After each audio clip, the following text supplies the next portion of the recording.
Bueno, compañeras, compañeros, vamos a dar inicio en este campamento a una nueva tradición política, podría decirse, una novedad en la historia de los campamentos, que es incorporar a la discusión y a la formación de los compañeros la lucha por una educación sexual socialista, de lucha para emancipar a la mujer trabajadora y darle pelea a la burguesía en todo el terreno. Así que creo que hay que estar orgulloso de esto y pido un aplauso para echar la cama a tener. ¡Bravo! Es importante aplaudirlo, hay que estar contentos y orgullosos. Lo vamos a hacer igual. Porque de igual manera que este campamento está discutiendo el tema de la educación sexual, también es un campamento que tiene incorporado un elemento cultural, como diría Trotsky, en Problema de la Vida Cotidiana, contra el oscurantismo, contra el atraso, contra la religión, contra toda la ideología embrutecedora y la apología de la ignorancia, el arte, la cultura, también las películas.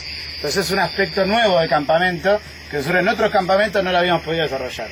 Entonces también tiene que ver una lucha política por elevar el nivel cultural de los compañeros que estamos en el campamento, como organización también dar pelea en ese terreno, y a su vez, también por eso, va a ser un campamento donde vamos a discutir también una política socialista contra las adicciones, entonces también forma parte de la educación de un militante socialista. La lucha contra el alcoholismo, contra la adicción, contra la religión, contra la ignorancia, tiene que ver con una cosmovisión del socialista. Entonces también la lucha política que vamos a dar en esta charla tiene que ver con eso, así que hay que entenderlo como un instrumento de lucha política y hay que estudiarlo para después poder explicárselo a los compañeros y transformarnos cada uno de los compañeros que estamos hoy en esta charla en cursillistas, en tribunas, que podamos educar a nuestros amigos, a nuestros conocidos, a nuestros compañeros de laburo, en los barrios, en todos los ámbitos, ser tribunos socialistas en todos los ámbitos de la vida. Y la sexualidad es un ámbito más y un ámbito muy importante, diría un freudiano, ¿no? Un ámbito estructurante de la vida de una persona. Entonces no puede ser que los socialistas no metamos también en la cola ahí, ¿no? Hay que estar en todos los terrenos. Entonces hay que estar orgulloso de esta charla. Así que bueno, dicho esto, una cuestión que es importante es la introducción también de los elementos que proponemos vender en el campamento para hacer la formación más intensiva. Por un lado, en el día de mañana vamos a tener una charla que es el 50 aniversario del Partido Obrero, por lo cual también pido un aplauso.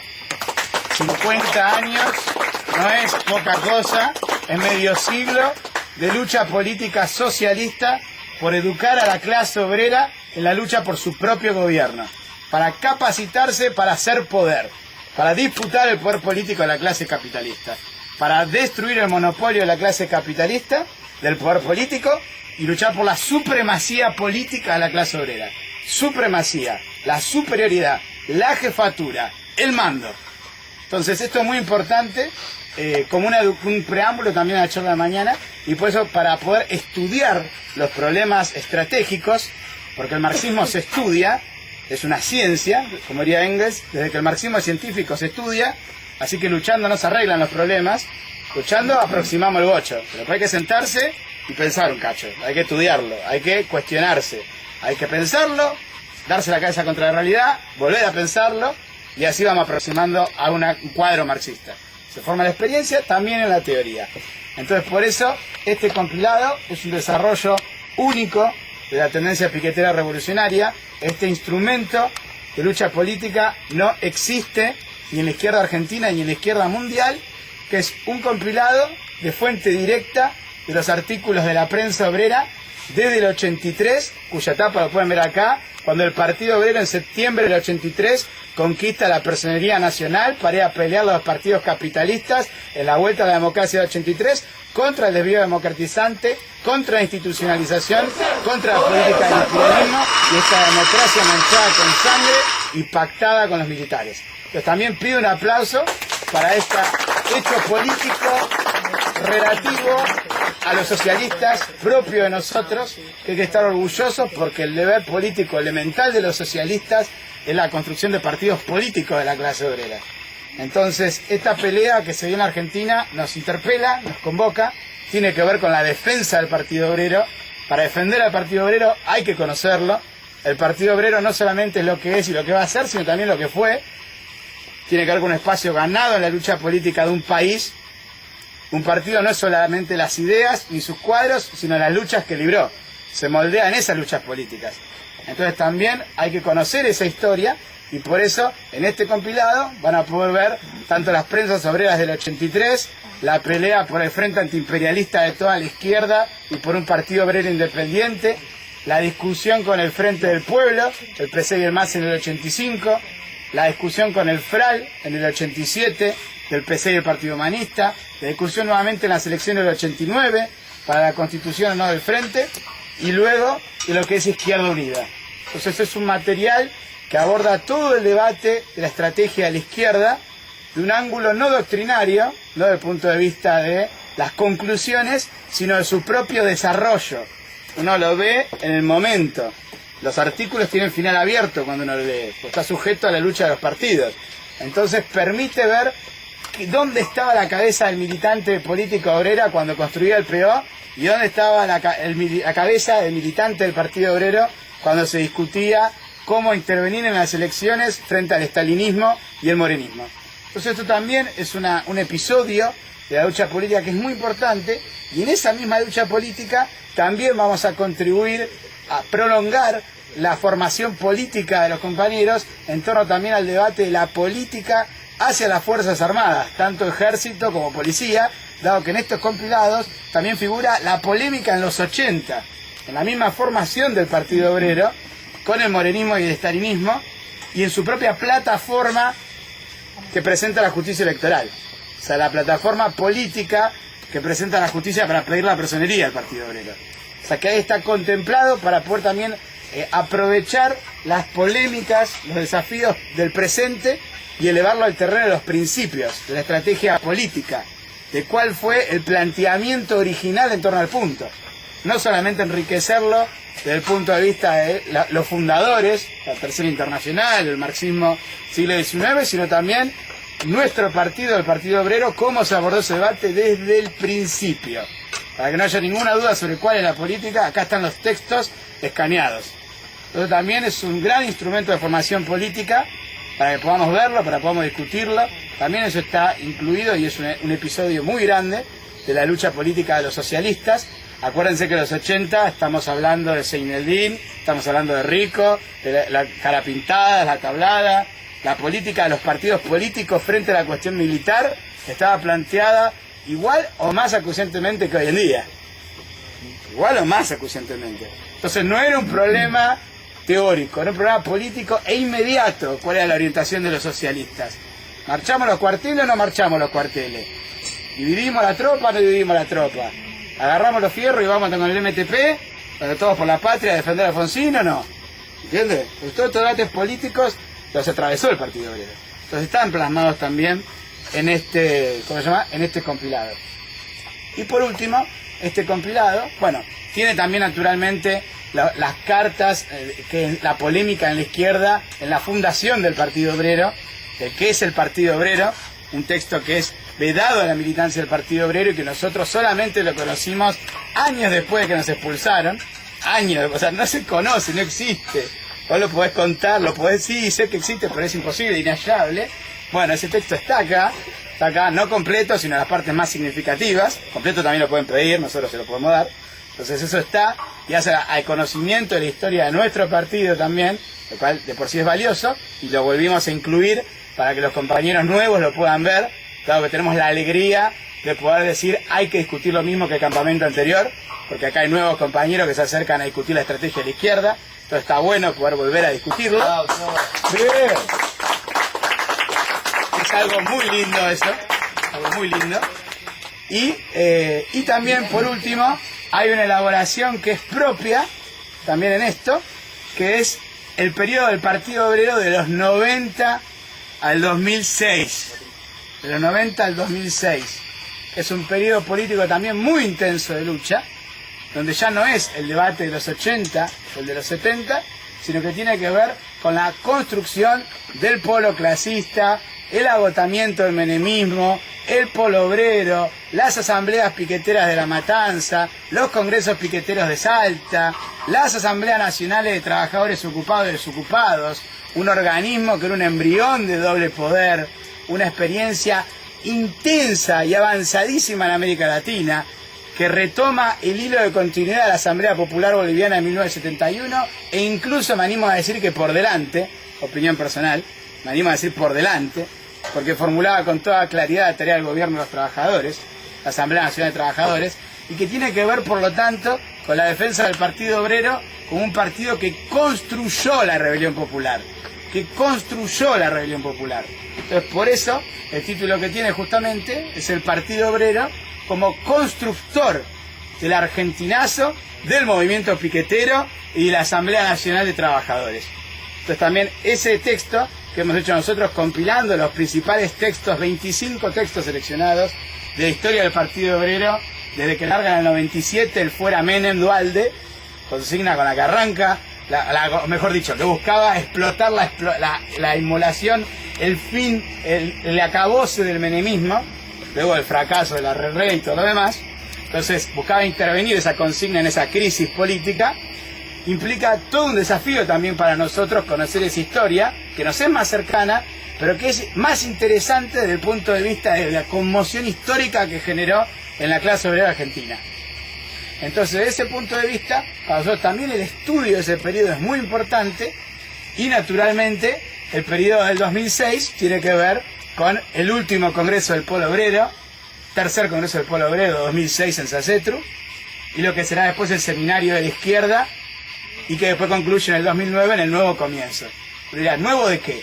¿Qué nuevo comienzo en el 2009? Claro, el nuevo comienzo era, nos olvidamos del Polo Obrero. Echamos la TPR. Y echamos la TPR, claro, fue el mismo año. Pero ya limpiamos la TPR, el Polo Obrero no va más, vamos resolviendo los problemas. Entonces, nuevo comienzo. Eso es lo más gracioso del título de la conferencia sindical, esa. Nuevo, ¿por qué nuevo? A mí no me gustan las cosas nuevas, a mí me gustan las cosas viejas, ¿no? En el sentido de decir, somos coherentes. Y porque un comienzo, además. Claro, ¿por qué comienzo? Si no arrancó esto. Esto arranca con Espartaco en Roma. ¿Nuevo qué? ¿Comienzo de qué? Y antes que no existía. Por eso. Y antes seguro habrá otros que los tendremos que buscar para reivindicarlos. Entonces, ni nuevo ni comienzo, dirá gente capitalista. Entonces, hay una cosa que es muy interesante para estudiar, pues todo ese periodo previo, nosotros no lo tenemos sistematizado. Periodo 2009, 2010, 2011, como están las cartas, uno más o menos puede ir siguiendo el hilo del debate. Entonces este material pretende ser un aporte a este debate, porque al cumplirse el 50 aniversario, el Partido Obrero anunció que va a sacar su historia. Entonces nosotros no vamos a esperar a que ellos saquen su historia para después criticar la historia oficial. No, sería muy mediocre, ¿no? Como parece criticar así. No vamos a hacer faccionalismo. Vamos a sacar nuestra historia y después veremos qué dicen ellos. ¿Se entiende? Entonces vamos a cantar PRI. A riesgo de hacer carta quemada, vamos a arriesgar nuestra propia hipótesis de la historia del Partido Obrero, y es una hipótesis porque nosotros no la vivimos. ¿Entienden? No habíamos nacido cuando nació el Partido Obrero, el 83. Entonces es una hipótesis. Muy bien, entremos al debate. Entonces bueno, por eso los invito a que compren este compilado. Los invito, mañana lo vamos a ver en profundidad, todo este resumen que vamos a hacer. Y si es caro, no hay problema, se puede ojear, lo hacemos circular, está todo bien. Y después está la versión digital. O sea que para poder leerlo, el que lo quiera leer más detenimiento, porque 15 pesos. El que lo quiera leer con más detenimiento, porque a veces la letra es chiquita por 1:4, está el digitalizado, así que se puede leer, lo piden, así lo hacemos circular. Nuestra idea de hecho es empezar a subirlo a internet, cuestión que por Facebook circule, y que los compañeros se tengan que acordar que reivindicaban el Frente Antiimperialista de la Izquierda, ¿no? Por más frente populista que le suene ahora, bajo la presión del morenismo. Así que lo vamos a discutir esto, lo vamos a hacer correr, lo vamos a difundir, y esperamos que sirva no solo este campamento, sino que este campamento sirva para instruir a los compañeros que vamos a ir a lucha política con esta arma. ¿Entiendes? ¿Cómo usamos esta arma? Y después esto solo lo largamos en internet y va a arder Troya. Así que bueno, eso por un lado. Y después por el otro, y para terminar, presentarles un libro que es muy bueno, es muy importante, que es un libro de Liborio Justo. Es un libro de Liborio Justo. Por lo cual estamos retomando también el piquetero número 1, cuando reivindicamos a Liborio Justo, el que se dio el gusto de echar la Moreno de su partido, cuando era chiquito, se dio un gusto al compañero Liborio, diciéndole que era un agente del PORS, agente de Abelardo Ramos. Bueno, la cuestión cuál es, al margen del faccionalismo con el morenismo, lo más importante de Liborio Justo no es eso, aunque nos genera una simpatía evidente, sino que lo más importante es que Liborio discutió la estrategia de la izquierda como nadie en América Latina, como nadie. Me animo a decir en el mundo, tal vez. Entonces Entonces la relación de liberación nacional y revolución permanente fue el primero que la puso en el centro del debate para la construcción de un partido revolucionario, y por eso nosotros nos sentimos emparentados con Liborio a la hora de discutir cuáles son nuestras raíces históricas. No arrancó esto con Altamira ni con Praxis en Argentina. El primero es Liborio, y por eso nuestro periódico piquetero tiene la misma fuente que el primer periódico trotskista que hubo en Argentina, cuyo nombre era Piquete, en 1937. ¿Ok? Entonces, para nosotros, Piquetero tiene la misma fuente. Es un homenaje que le hacemos. Está en la editorial número 1 de nuestro periódico. Un homenaje de 1937 a 2011, una línea de continuidad. La tarea de los revolucionarios es establecer esa continuidad histórica entre las experiencias de la clase obrera. Entonces esto es muy importante para nosotros, y este libro él lo escribe luego de que fracasa la LOR, de la Liga Obrera Revolucionaria, su organización, y luego de que él vuelve de su exilio político y espiritual en las islas de Lilicuy. Y él vuelve y dice, bueno, se fue a la mierda todo, entonces hay que escribir un libro para cómo orientamos de vuelta al trotskismo. Entonces, y los revolucionarios en general en América Latina. Entonces, ese es el sentido de este libro. No faltan críticas descarnadas al trotskismo de este libro, por lo cual nadie nos puede acusar de dogmáticos al estar vendiéndolo, para que vean cómo nuestro espíritu doctrinario es crítico y no apologético, ¿ok? Entonces, acá esto es importante para que lo podamos leer también, y es una ampliación, una contribución también a ese primer piquetero, donde citamos este libro y extractamos varias partes para enriquecer el acervo fundacional de nuestra organización. Entonces, poder leer el libro de una es muy bueno, y esta es la edición original. Esta es la edición original del 50 y pico. Entonces es un lujo lo que estamos acá ofreciendo, que también la izquierda ni las librerías lo tienen, así que es algo muy bueno, lo estamos poniendo acá, y lo estamos viendo a un precio que es una cosa ridícula para que lo podamos comprar los militantes de la TPR y lo podamos leer, que es 50 pesos. Ustedes me dirán, no, 50 pesos es un montón, puede ser porque cuesta el mango, pero vayan a comprar cualquier libro de 2 hojas o ir a una librería. ¿Está escaneado y impreso? No, este es el original. ¿Cuántos tomos hay? ¿Cuántas ediciones hay? Creo que hubo 2000 que se sacaron. No, pregunto cuántos hay en venta ahora. Ahora creo que tenemos 30, un poco menos. Tenemos. Sí. Acá tenemos 5. Así que se pueden matar entre sí. Pero me pueden decir, bueno, me anoto en la lista y después se lo pasamos una semana, no hay problema. Así que bueno, esto es algo que, si yo fuese ustedes, le arrancaría los ojos a mis compañeros para tenerlo. Ya. Así que bueno, con todo el compañerismo. No, los tenedores de la mesa para Claro, traten de la carnicería hacerlo al margen, los lugares libres de campamento. Es algo que es valioso en serio. Es algo que es valioso en serio y que hay que valorarlo. No hay que comprarlo para tenerlo tirado en un anaquel. Hay que comprarlo para leerlo y no para prestarlo, porque como diría Borges, ¿qué decía Borges? Hay dos tipos de boludos. Que prestan los libros y los lo devuelven. Yo no lo prestaría jamás, pero sí... Si me lo prestan no lo devolvería. Exacto. No hay que, si me lo prestan no lo devolvería. Bueno, pero... Como a Paco la historia de la Revolución Rusa. Ahí Paco escucha la grabación y se enoja. Bueno, pero lo importante de este libro es que está bueno para discutirlo, compañeros, y para verlo, y para criticarlo también. No es que estemos diciendo esto es lo apologético. Estamos diciendo esto es parte del movimiento cuarto-internacionalista en la Argentina, y es un crimen que los trotskistas no lo conozcamos, que no estemos familiarizados con ellos, y que no entendamos que estas son nuestras raíces. Así que bueno, dicho esto, invitados todos para la lectura de estos textos, y este en particular para el día de mañana, dado que es mañana las charlas, así que sería muy bueno si lo pueden ir hojeando. Ahora se los dejo para que lo vayan mirando, y bueno, ya saben, lo pueden pedir. Bueno, así que nada más, un aplauso, y dejamos a la compañera Micaela Sinar, compañera dirigente de la TPR y del Comité Central. Bueno, gracias a la introducción de Cristian.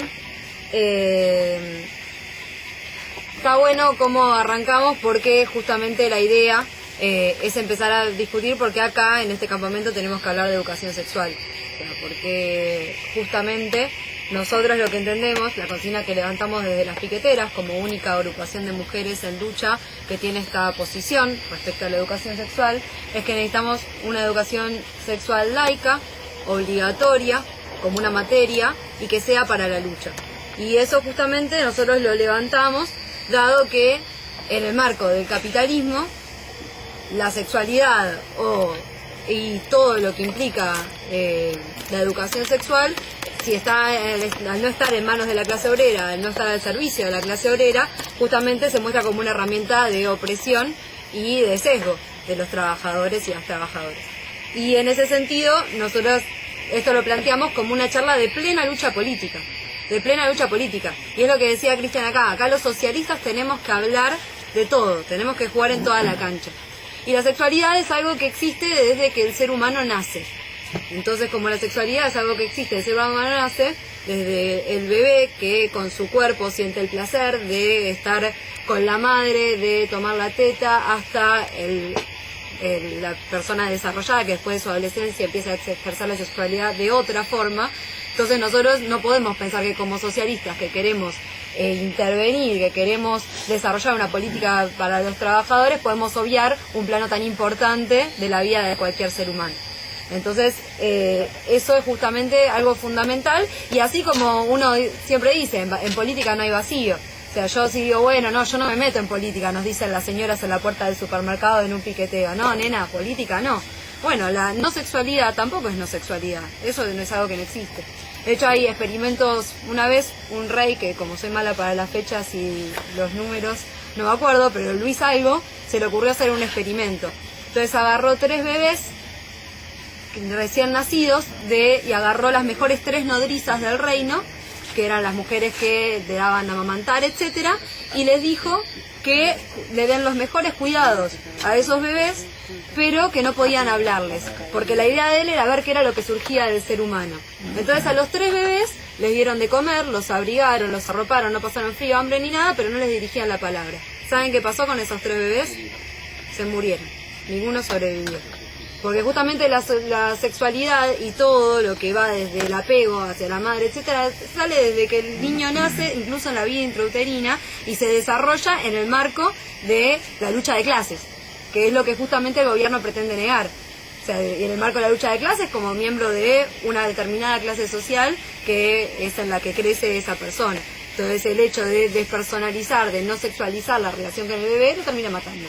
Entonces nosotros queremos abordar este tema entendiendo que la sexualidad no es penetración, obviamente, no hablo de que el bebé es sexual del mismo sentido que vive la sexualidad uno, pero sí es el sentido de el erotismo del cuerpo como el goce del cuerpo, que es más lindo que el bebé estar en los brazos de la madre. Esas cosas son las que van constituyendo la sexualidad después. Entonces, dejar eso en claro muestra la importancia, lo vital, lo traigo para esto, de dar esta lucha política, porque la Iglesia muestra todo lo contrario. A modo de anécdota, mi mamá es docente en la UBA de salud mental, y un pibe militante eclesiástico en un final le dijeron, bueno, hábleme de la sexualidad infantil. No, yo de eso no voy a hablar, eso para mí no existe. Entonces ya muestra cómo la ideología que meten lo sesga de incluso el conocimiento científico que se da en la propia facultad, y nosotros nos oponemos por completo, de lleno, a toda esa ideología eclesiástica ridícula que pretende desexualizar la propia vida y encerrar la sexualidad en la vergüenza, en el no goce y al servicio de la clase capitalista. Incluso esto se ve también, por ejemplo, a lo largo de toda la historia. O sea, hay muchísimos casos desde Roma, pasando por la Revolución Cubana, la invasión de América, donde la sexualidad se utilizó como herramienta de dominación. Entonces, las clases políticas dominantes, o sea, los opresores, tienen muy en cuenta esto. Y de hecho, una cita que la vamos a convocar al principio y al final de esta charla, es el 8 de marzo, donde vamos a ir a pelearle al kirchnerismo, que está reformando el Código Civil para perpetuar el aborto ilegal. Entonces, ahí se ve muy claro como si la educación sexual no es para la lucha, no es directamente, porque está sesgada. Entonces, bueno, dicho esto, como decía antes, nosotros queremos una educación sexual para la lucha y para emancipar a la mujer trabajadora, para el placer, para el goce, para el amor. Y esto va de lleno en contra de, ya lo veníamos discutiendo antes en la charla sobre la doble opresión de la mujer, va completamente en contra del mandato social de que la mujer tiene que ser para la reproducción, lisa y llanamente, y coloca la sexualidad en otro terreno.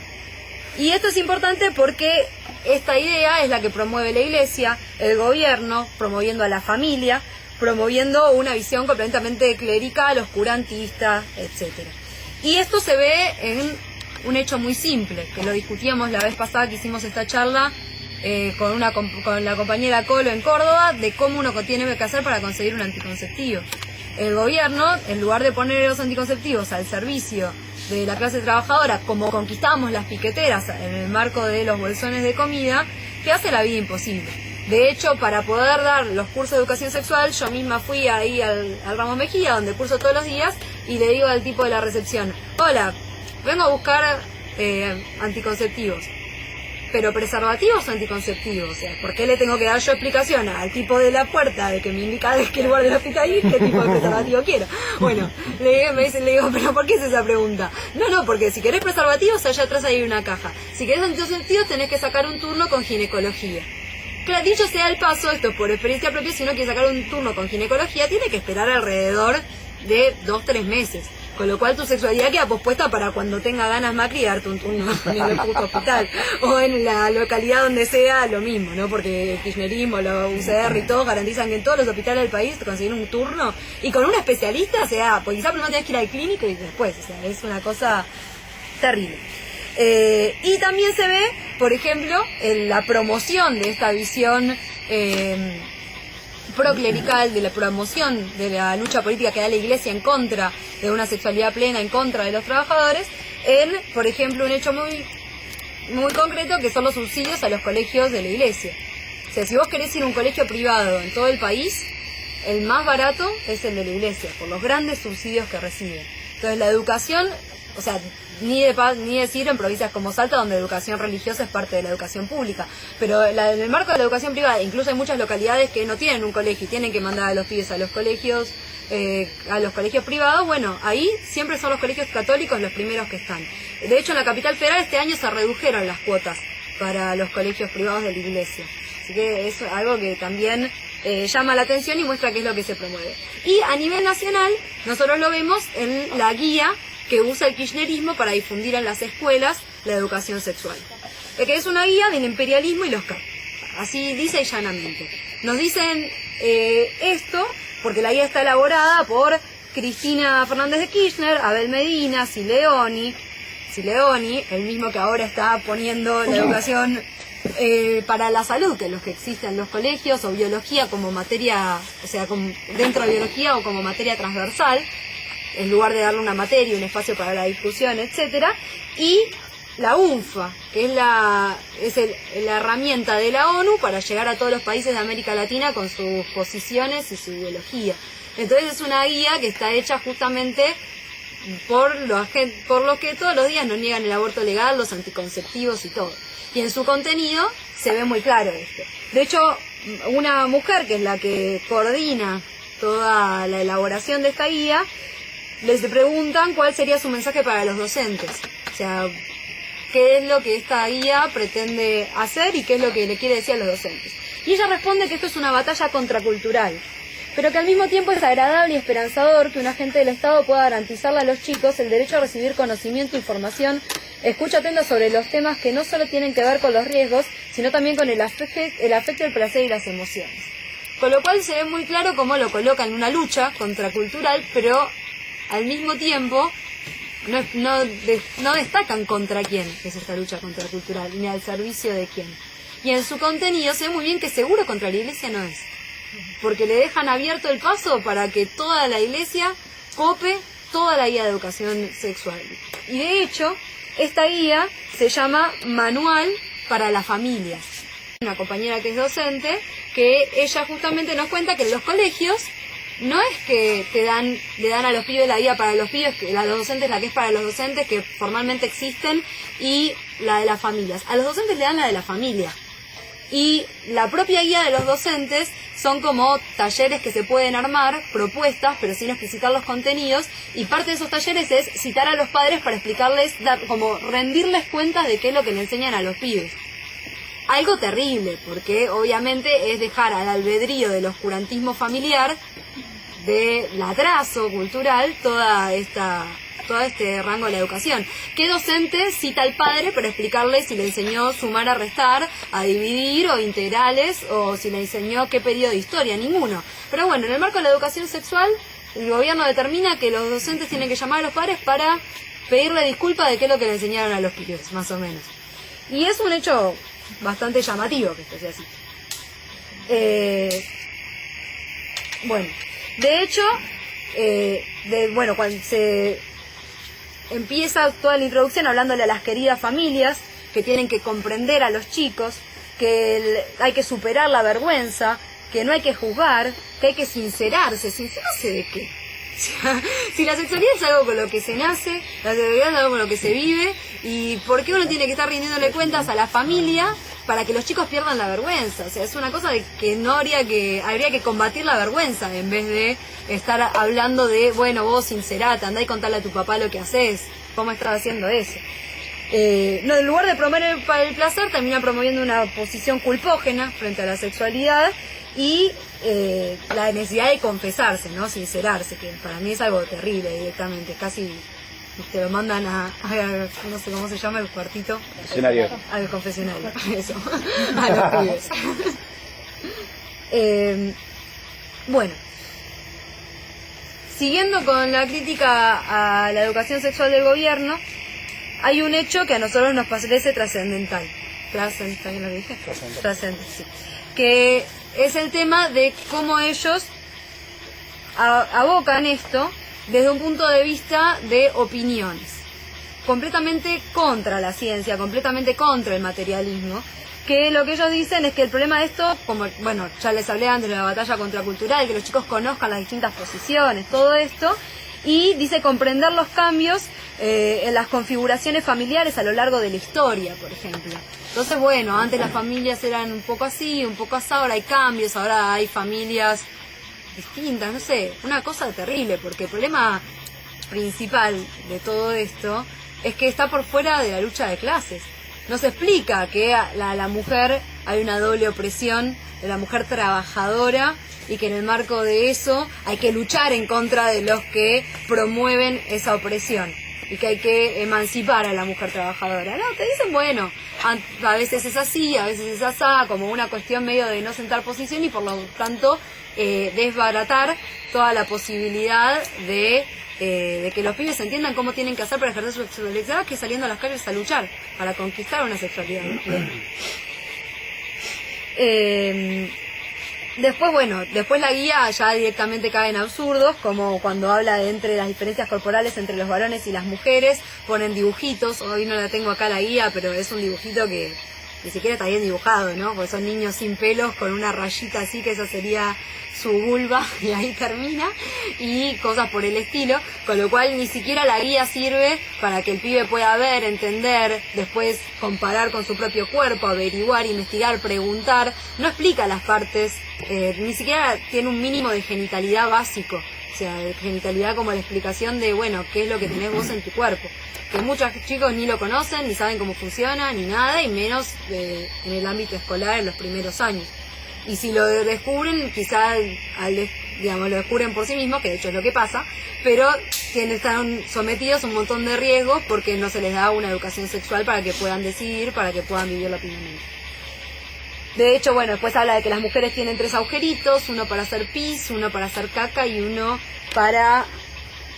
por donde nacen los bebés. No me acordaba la frase exacta que quería leer, algo terrible. Bueno, nosotros a eso le queremos combatir. Las mujeres tienen 3 agujeros, uno se llama uretra, el otro se llama vagina, el otro se llama ano, y cumple funciones fisiológicas y sexuales. Entonces, es una cuestión que uno por donde nacen los bebés es una frase por increíble. Donde nacen los bebés, no para hacer el amor. Claro, no, nada que ver. No, esas cosas no. Por donde nacen bebés solamente.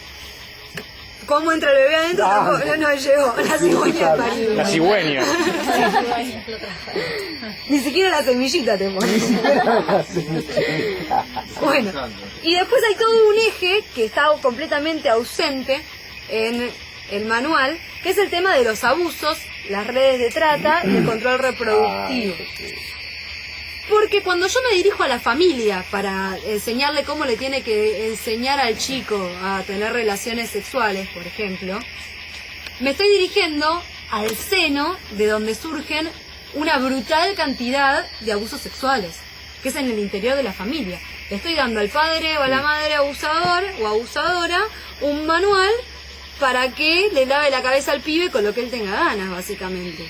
Y esto es lo más terrible de todo esto, o sea, porque la escuela, en vez de preparar al pibe para que viva su sexualidad, le deja a los padres una herramienta que puede incluso empeorar la situación. Y con el tema de la trata, de ninguna manera explica las cosas básicas que nosotros explicamos, por ejemplo, hacer la denuncia en las primeras 72 horas, por ejemplo, todo el aparato político es responsable, no denuncia ni a la policía, ni a los jueces, ni a los gobernadores, ni a nadie, y lo que sí dice es cómo no ser secuestrado. Entonces, tené cuidado con quién te moves, no le hagas caso a alguien si te dice que vayas a algún lugar, o sea, cuestiones pelotudas, porque todos sabemos que no es el error de la mujer ser secuestrado, sino que es todo lo contrario. No aceptes caramelos desconocidos. Claro, no, exactamente, una cosa medio cuentito de la bruja de los 5 años.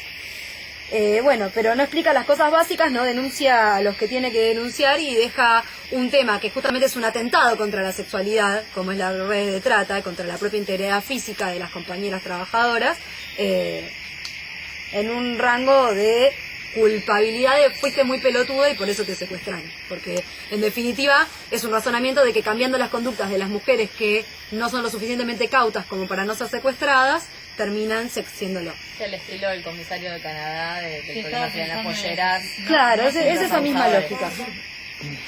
Y aparte de hablar de control reproductivo, que es lo que yo decía, deja de lado una crítica a los métodos que son no anticonceptivos y que la Iglesia promueve.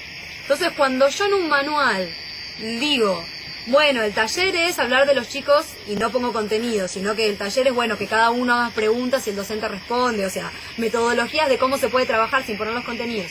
Y al mismo tiempo no critico lo que no se puede decir, viene el colegio subvencionado por el Estado de la Iglesia, o viene la educación religiosa en Salta, o viene el profesor que tiene esa opinión, porque es religioso, o porque le parece que es así, o por lo que sea, y tiene la completa libertad para decir que un método anticonceptivo es contar los días. Un método anticonceptivo es lavarte después de tener una relación sexual. Un método, o sea, cosas ridículas que, bueno, después la vamos a desarrollar más cuando veamos más profundamente anticoncepción. Pero bueno, queríamos empezar por esta crítica fuerte a la educación sexual del gobierno, explicando justamente cómo, para poner muy claro el carácter de lucha política que tiene la sexualidad. Que no nos podemos olvidar, que lo tenemos que discutir con todos los compañeros, que no podemos permitir que pase eso como si fuese algo que a los revolucionarios no tenemos que sentar posición ni discutir, que no importa, porque no. Acá hay un aparato estatal de la burguesía trabajando día a día para que las trabajadoras y los trabajadores no tengan una sexualidad plena y tengan una sexualidad al servicio de la reproducción de la clase trabajadora y de la opresión de la clase trabajadora. Bueno, por otra parte, para abordar el tema de la diferencia vamos a abordar el tema de la diferencia entre sexualidad y genitalidad, que es lo que yo marcaba antes. Y dentro de genitalidad, hoy no tenemos acá las imágenes que damos en la clase original, que dan para verlas, que en realidad es lo mejor, pero genitalidad lo entendemos como también una lucha política contra el oscurantismo. De hecho, yo les dije, la guía del gobierno dice partes íntimas. Nosotros no decimos partes íntimas. Cada uno decide si sus partes son íntimas o no, y para quién quiere que sean íntimas o no. La intimidad es una cuestión que cada uno decide, y las partes son los genitales, por eso hablamos de genitalidad. Están los genitales externos, los genitales internos, los femeninos y los masculinos, que desde que el bebé nace los tiene y se van desarrollando. Entonces no es lo mismo la genitalidad de un niño que después de la adolescencia, y por eso, para explicar un poco, dentro de la mujer, ya lo mencioné antes, está la vagina, el conducto vaginal, después está el útero, las trompas de falopio y los ovarios, muy feo no tener la imagen, pero como genitales internos, y como genitales secundarios están las mamas, las tetas, como más les guste llamarlas. Y dentro de los hombres tenemos genitales externos, bueno, dentro de la vulva, vuelvo a las mujeres porque me cuesta no tener la imagen y explicarlo, es medio cegado de posibilidades, pero bueno, después lo haremos mejor. Dentro de los genitales externos femeninos están los labios mayores, los labios menores más adentro, arriba el clítoris, que es un punto de estimulación, de placer, etcétera, y el monte de Venus coronando, que es coronando la vulva justamente como genital externo femenino. Si hay alguna duda o algo que quieran que dibuje o algo así, pregúntenme, es medio desastroso hablar así, pero bueno, no se puede de otra forma. Y dentro de los genitales masculinos tenemos el pene, tenemos los testículos y por dentro ahí están los conductos deferentes, la próstata, que es donde se generan los espermatozoides que después culminan en la eyaculación después del acto sexual. Entonces, frente a esa genitalidad, que es lo que objetivamente está, digamos, lo que cada cuerpo tiene, está la sexualidad. Que la sexualidad, como decíamos, es un aspecto que atraviesa toda la actividad cotidiana y que es como cada uno decide vivir. Entonces, la sexualidad es la identidad que cada uno decide tener, en el sentido de con quién decide ejercerla, y que tiene que tener la completa libertad de elegir si quiere tener relaciones heterosexuales, homosexuales, o como también la importancia de la masturbación como método de disfrutar de la propia sexualidad con uno mismo, de ver qué es lo que uno más le gusta, lo que menos le gusta, y del goce propio como una forma de cumplir con este aspecto importantísimo de la vida cotidiana de cada uno. Y nosotros en ese sentido queremos resaltar esto, porque para nosotros, si bien esta clase la damos por partes, esto es una cuestión única. No es que por un lado está cómo me cuido y por otro lado cómo disfruto y por otro lado la lucha contra el gobierno, no. Acá nosotros queremos disfrutar de nuestra sexualidad, conocerla para no tener ningún peligro a la hora de ejercerla, y como no podemos acceder a los métodos anticonceptivos y a todo lo que necesitamos, queremos luchar contra el gobierno. Entonces es una lucha única que uno, la separa para fines didácticos. Con lo cual, esta aclaración nos parece importante porque también se corre el riesgo cientificista de solamente explicar los genitales y no unirlos con la relación sexual, con el goce, con la masturbación, tanto personal como en la pareja, las distintas formas de tener relaciones sexuales, ya sea por vía oral, por vía anal, por vía genital, etcétera. Entonces, todas estas cosas es importante saberlas, conocerlas y ver qué es lo que más cada uno disfruta, sabiendo los riesgos que cada cosa uno corre y teniendo las precauciones que sean necesarias. Entonces, por eso, los últimos 2 puntos que nosotros queremos abordar es el tema, en primer lugar, de las enfermedades de transmisión sexual, de los riesgos de educación para la salud, y como un capítulo aparte, esto es una novedad respecto a la clase anterior, decidimos poner el tema de la anticoncepción y el aborto. ¿Por qué? Porque nos parece importantísimo separarlo en cuanto a que no son los mismos métodos con los que se logra la anticoncepción y los que se logra protegerse de las enfermedades de transmisión sexual. Si bien algunos comparten las mismas características, nos parece importante que quede claro que son 2 líneas divisorias y que es muy importante para poder disfrutar de la sexualidad tener en cuenta esto y saber qué es lo que uno está haciendo, básicamente. Entonces, yendo a las enfermedades de transmisión sexual. Las enfermedades de transmisión sexual son muchísimas, están dadas por virus, bacterias, hongos, que infectan los genitales o otras partes del cuerpo también, pues muchos pasan a sangre, etcétera. Y lo importante de esto es que se transmiten en la 100% de los casos por contacto directo, intercambio de fluidos, etcétera. Entonces, ¿cuáles son las que se transmiten por contacto directo? Que esto es importante, por ejemplo, el HPV, que es una enfermedad de transmisión sexual que no se contagia por el fluido, sino por verrugas que están en los genitales externos, los que mencionaba antes, el pene, el escroto, que es la bolsita donde están los testículos en los hombres, por así llamarlo, en la vulva y también al interior de la vagina. Y es importante porque el HPV es un virus precursor de cáncer de cuello uterino, y ahora se están haciendo estudios en los cuales no solamente sería precursor de cáncer de cuello uterino, sino sería también causante de cáncer anal, de cáncer orofaringio, es decir, que por donde se realiza la relación sexual, si no hay una protección y este virus entra en contacto, puede filtrarse, e incluso hay casos revelados de cáncer de pulmón por HPV. Con lo cual, miren la importancia y la trascendencia que está teniendo en porcentajes importantes. De hecho, no me acuerdo ahora bien los números, pero cáncer orofaringio se estaba viendo que había un 50%, que antes solamente se veía quizás, o no, se veía, me refiero, quizá uno habla, está mal dicho. No es que no existía la enfermedad, sino que no estaba descrita. Antes se pensaba que solamente el cáncer orofaringio era el tabaquista, el alcoholista, el que no cuida su garganta, etcétera, por meterle cáusticos y cosas por el estilo. Cáustico me refiero al alcohol, va como erosionando la mucosa, y lo mismo el tabaco. Y Ahora se ve que no, que también es un componente importante en este tipo de cáncer, el HPV.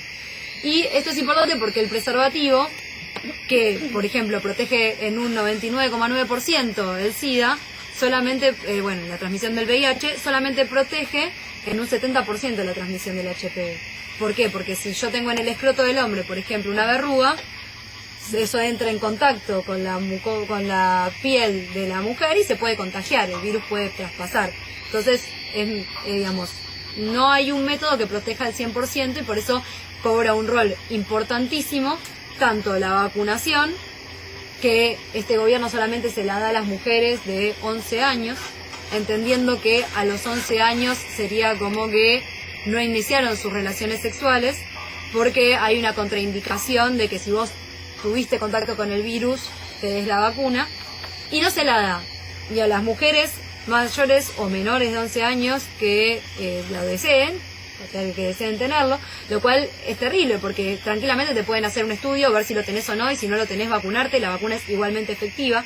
No se lo dan a los hombres homosexuales que tienen una incidencia de cáncer anorrectal por HPV importante, y no se lo dan a cualquier persona que puede tener ese cáncer orofaringeo, que igual se están investigando cuáles son las mejores vacunas, hay muchas controversias en ese sentido, pero lo que es seguro es que lo que hoy se da es completamente ineficaz, o sea, completamente parcial, en realidad, más que ineficaz. Y lo que sí se está viendo es que, hay una cierta reducción de casos, pero en solamente un sector muy pequeño, digamos, se está abarcando.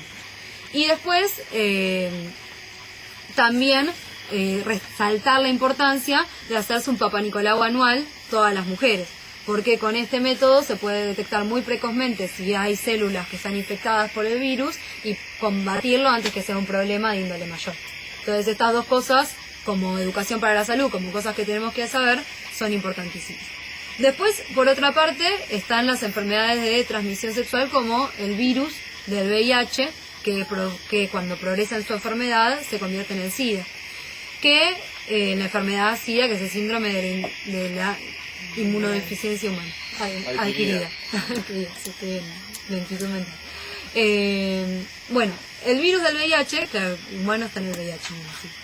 El virus del VIH se transmite por todos los fluidos corporales, en mayor o menor medida, pero los que realmente, en realidad se transmite, está en todos los fluidos corporales, pero los que realmente implican un riesgo son los fluidos vaginales y el semen o los líquidos preseminal en el hombre. Esto es importante porque entonces si yo quiero prevenir el contagio del VIH, tengo que usar un método de barrera, ya sea para el sexo anal, ya sea para el sexo oral, ya sea para el sexo genital. Cualquier método que no sea de barrera no me protege contra el VIH. Y esto es importantísimo porque la iglesia no te enseña eso. La iglesia te enseña contar los días. Entonces te deja a la deriva, en terlipe, digamos, a la hora de algo que es un problema sanitario. Hay muchísimos casos. Creo que hay como un 7-10% de argentinos que están contagiados por el VIH. O sea, es un problema grandísimo. Y esa pelotudez que surgió en los 70, que se le decía la fiebre rosa, porque era una enfermedad de los homosexuales, supuestamente, es una barbaridad que no tiene ningún correlato con la realidad, que solo era una cuestión de estigmatizar la homosexualidad. Esto que hablábamos de sexualidad, estigmatizar una decisión de cómo ejercer la sexualidad. Y de hecho se está viendo mucho que hay una alta incidencia de mujeres posmenopáusicas que, como dicen, ya no puedo quedar embarazada, disocian esto de anticoncepción de enfermedad de transmisión sexual y terminan contagiándose el VIH por no cuidarse más, por decir, si total ya no quedo embarazada.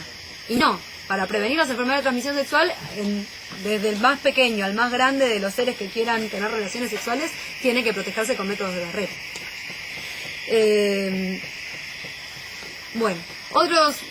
Otra importancia, y también acá resaltar el tema de los controles, es por ejemplo el sífilis. Sífilis es una bacteria que se contagia también por contacto directo.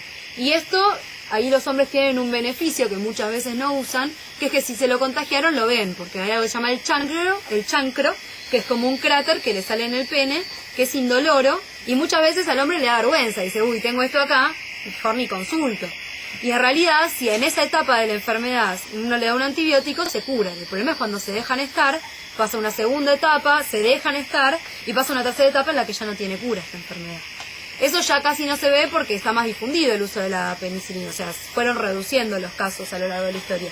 Pero es importante no tener vergüenza, consultar a un médico. Uno tiene una duda, uno se siente que no está seguro con algo, hay que ir y consultar. Si no, es mucho peor. Y las mujeres tenemos una desventaja en ese sentido, por eso la importancia también de cuidarnos, que es que tanto la gonorrea como el sífilis, etcétera, el cráter es indoloro y uno no lo ve. A lo sumo ve un fluido un poco, un color distinto del flujo menstrual. Pero no te das cuenta porque, claro, no ves lo que tenés. A lo que ve la ginecóloga cuando te hace el Papa Nicolau, uno no tiene forma de verlo ni con un espejito ni con nada. Entonces, por eso también es importante la consulta del ginecólogo, como decía antes. Otro virus de importancia es el hepatitis B, que es un virus que se transmite por por relaciones sexuales, y que está muy difundido, que también es cuestión de cuidarse y listo. Y todas estas enfermedades no tienen por qué ser un peligro si uno sabe cómo tener las precauciones necesarias. De ahí, bueno, ya que estamos, podemos hacer también una crítica a los bancos de sangre, que hemos tenido compañeros que han ido a donar y por no tener una pareja estable en los últimos 3 meses o por haber tenido más de una... por año y medio, directamente no te dejan donar sangre. Lo cual tiene un sentido en el hecho en el que hay un periodo de ventana en el VIH-Sida en el que no hay forma de detectar esa enfermedad. Ahora es una estigmatización terrible, porque si sos homosexual no te dejan donar sangre.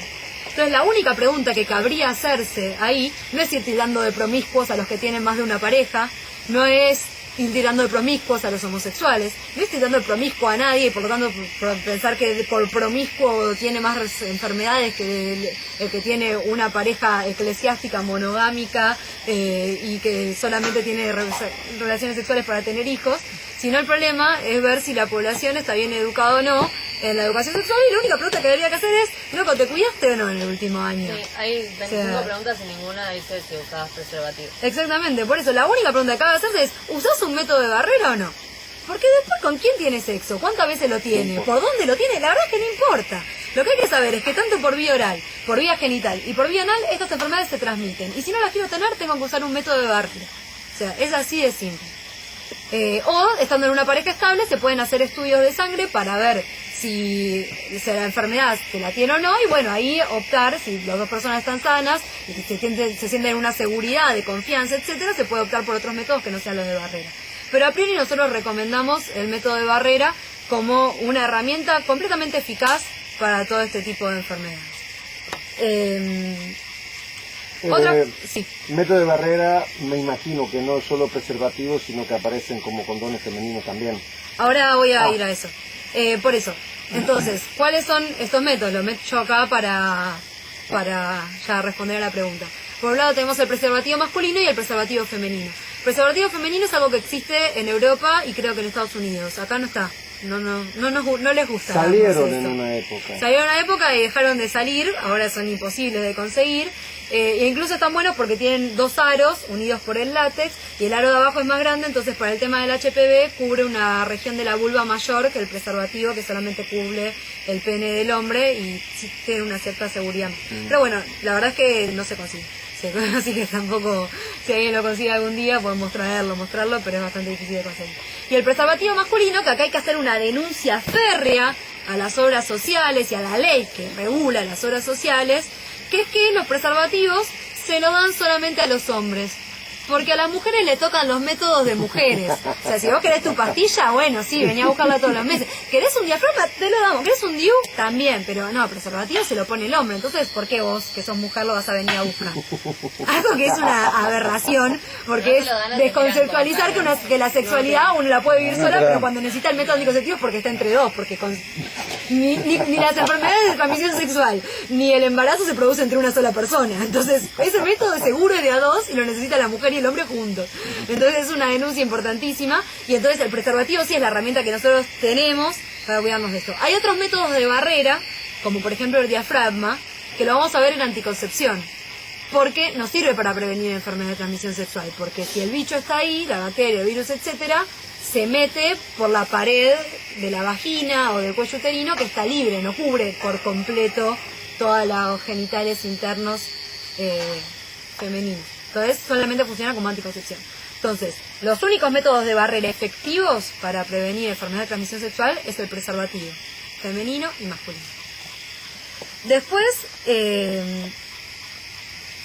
algunas cosas que también de educación para la salud nos parece importante mencionar para poder vivir una sexualidad plena con menos riesgos, es una enfermedad que está difundidísima entre las mujeres, sobre todo por una cuestión anatómica, de que la uretra, que es el tubito de que une la vejiga con el exterior, o sea, por donde se hace pis, es más cortito. En el hombre, al pasar todo por adentro del pene, es bastante más largo. Es una cuestión, cualquiera se lo puede imaginar, si no después lo dibujo también.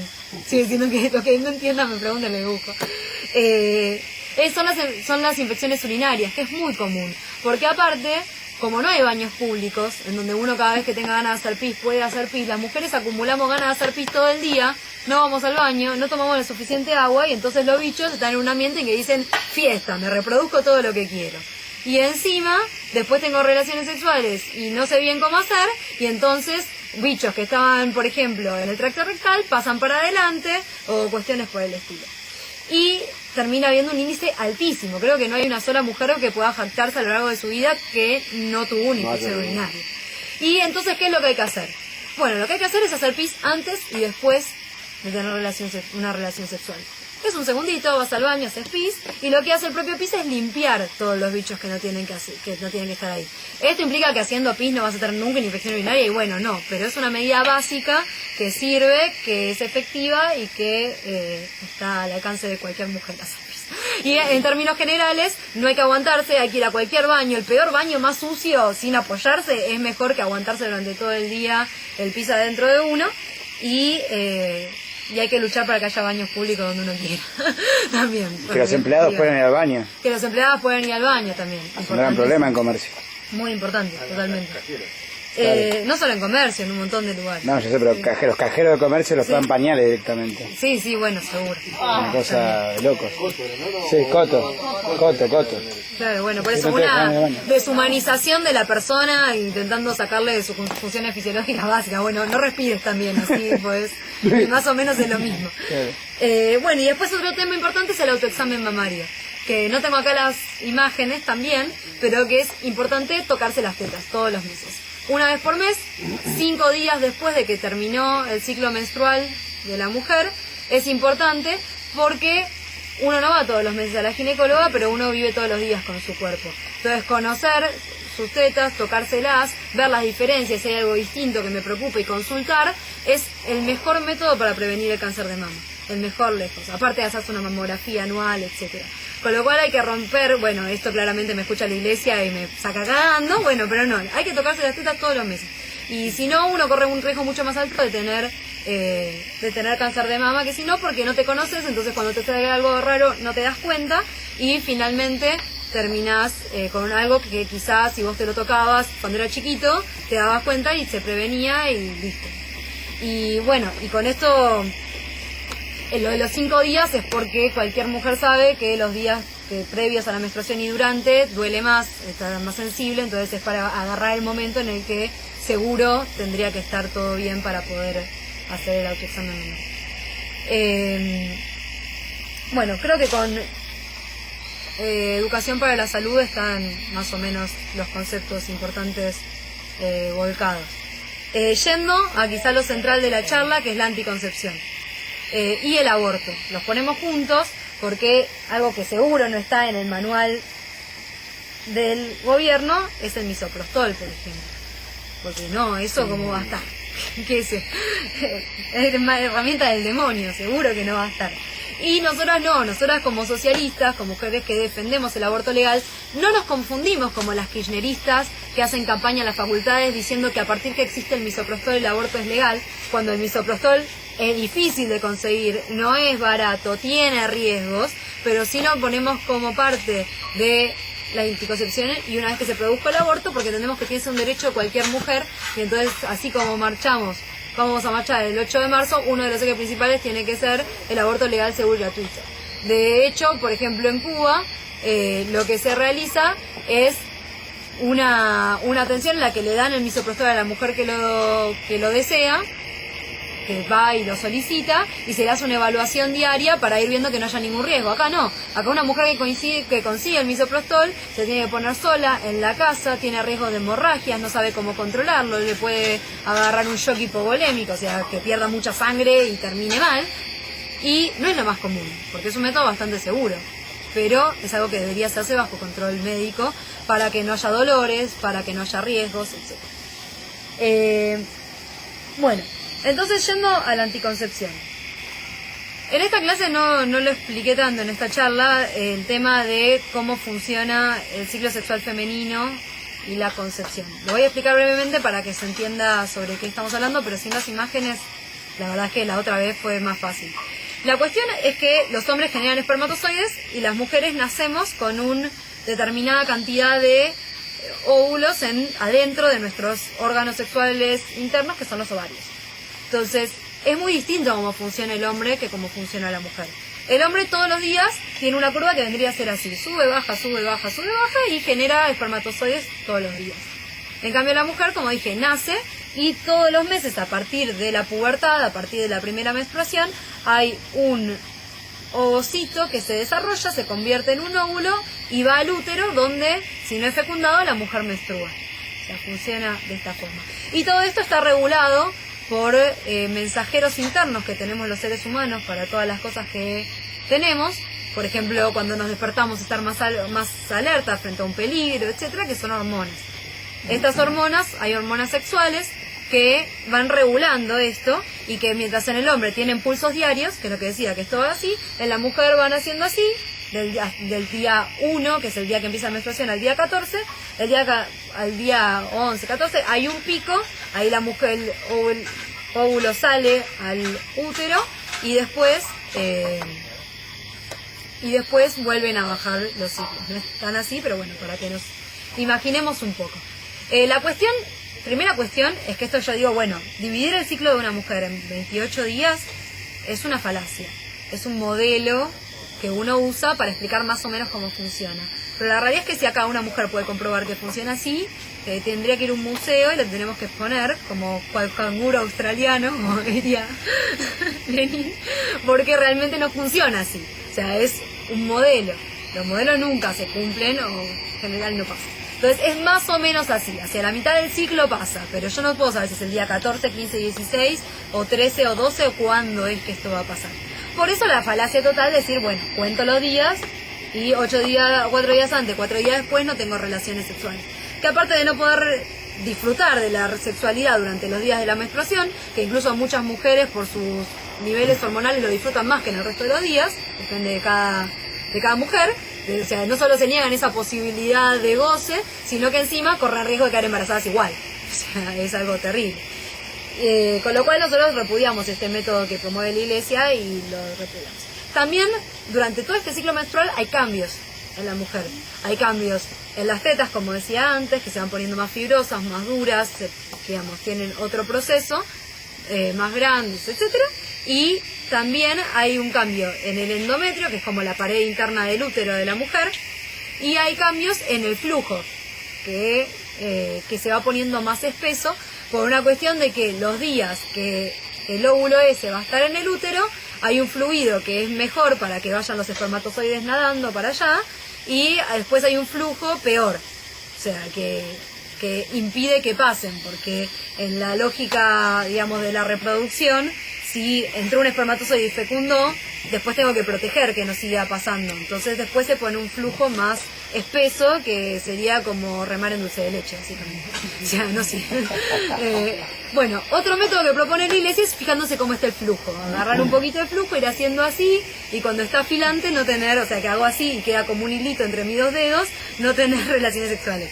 Que más allá de que a alguno puede parecer asqueroso, otro no, depende de qué opinión tenga cada uno de su flujo, la realidad es que no sirve tampoco. Porque entonces es una subjetividad de, mira, hoy está un poquito más espeso esto. Mejor no. Es algo que es una ridiculez, total. Tampoco medir la temperatura sirve, porque es cierto que hay 1 grado más de temperatura en general interna en las mujeres en los días en los que ovulan, pero tampoco, quizá eso se usa más en mujeres que les cuesta quedar embarazadas para ver cuándo es el mejor momento para tener relaciones cuando están buscando un hijo y quedar, pero la realidad es que un método anticonceptivo es inseguro, porque a veces no les funciona incluso ese método para quedar embarazadas, entonces es una cuestión que no sirve.